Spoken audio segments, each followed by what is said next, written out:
banaye nini mrudo mwanyo mpala lero zereti muganda wange ngashozo nesigada tukamuganda ndala kwebaza okubanga wanfula chaliwo omayesi kyangu kubanga olina chaliwo atenga ngasiri chaliwo ni chaliwo straight oyuwa mu ka whisky nange nenjiwamu abo bati tusine tunywera ne ku glass yemu bayimbi batini nnyo basobola kunyara on the same glass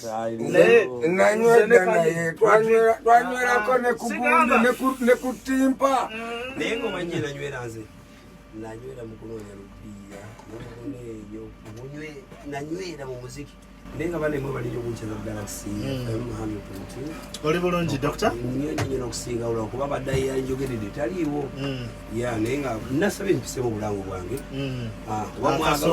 akasooka ya kutumira mukwano gwange abantu balooza munze mbera naye mulogwamba nnonya sente nja kutumira mukwano gwange bayita Brian White. Brian White yalichaliwa bada of progressive nga mubererawo era nja kujukiza eti ne okuyene Nairobi nali naye nga nonya sente zatulwa Nairobi ntubira mukana bebe cool mujja abantu bajja chika mu futi nesi futi bebe cool naye buchupa no ya naye buchupa ya mwenga bwabi mai chenjo kuba musajja oyo nga twogera amazina twabera ko nga fena tunyomebwa twanyomebwa Nairobi batunyoma nga tubisamu amaaso ne baami oluvanyuma olwo yali yansookayo nga ampa kulu nanga bajuze ko tuyitata era wankubira esimu zange angamba Mr. Mayanja ne wa Mr. Sali so mutumira ng'omuntu ebya music byonja kusiga mulinya tayi kuba tansobola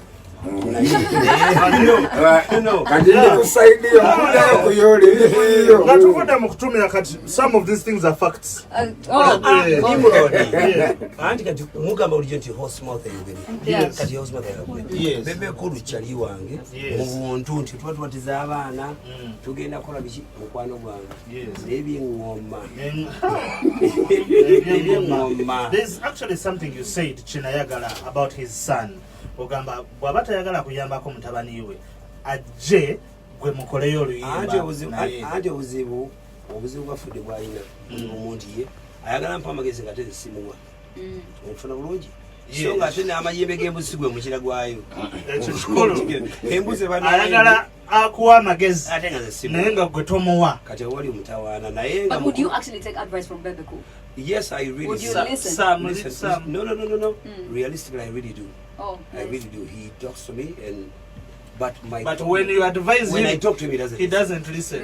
Bamugamba ye did at you gave me that. Yes. Tosamwera katonda to be stand. Yeah, true. You gotta be one of them. You have to choose a hustle. Ne katonda ukakasala bye tuli atulagira kusitanaga nti yabalimba nze njogera mazima kakati mukulu wange Bebe Cool mwagala nnyo naye mwagala nnyo ashe Bebe Cool siri fani wa Bebe Cool ndi fani wa ndi mukwano gwa Moses Sali so kyenja kugamba nti Moses Sali joli kimanyi owulira kubanga munene wayo baja mutu sako wali bakwebyo nawe awulira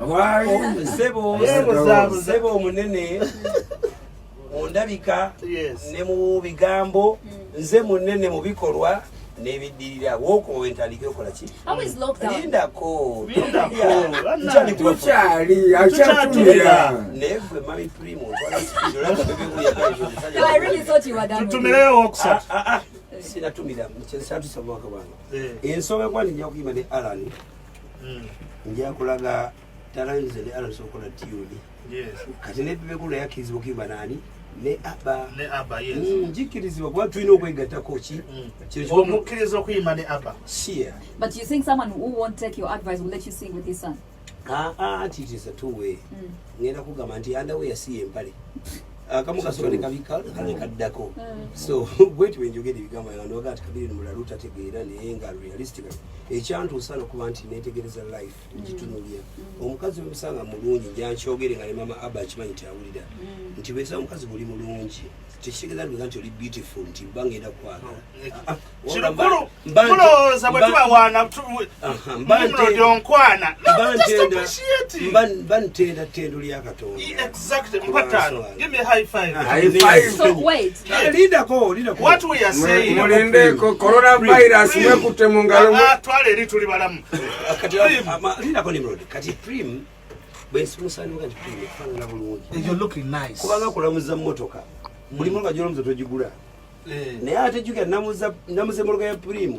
Naye ate nga nange nayo Benz yange waka. Oli mukulamuza Vitizi. Abantu takkirize kuloga tunasiibwaki. Vitizi. Chameleon,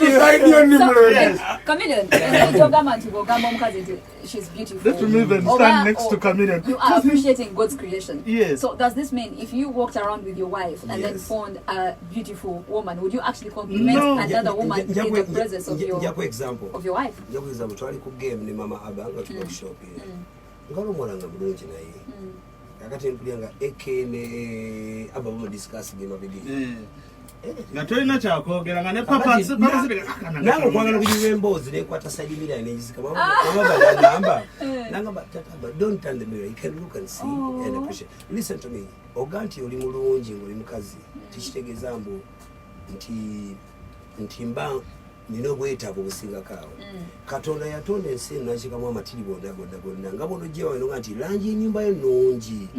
So the same way kati okuba nti gamba nti Primo falana bulungi, yes baby falana bulungi ekyo kiri. So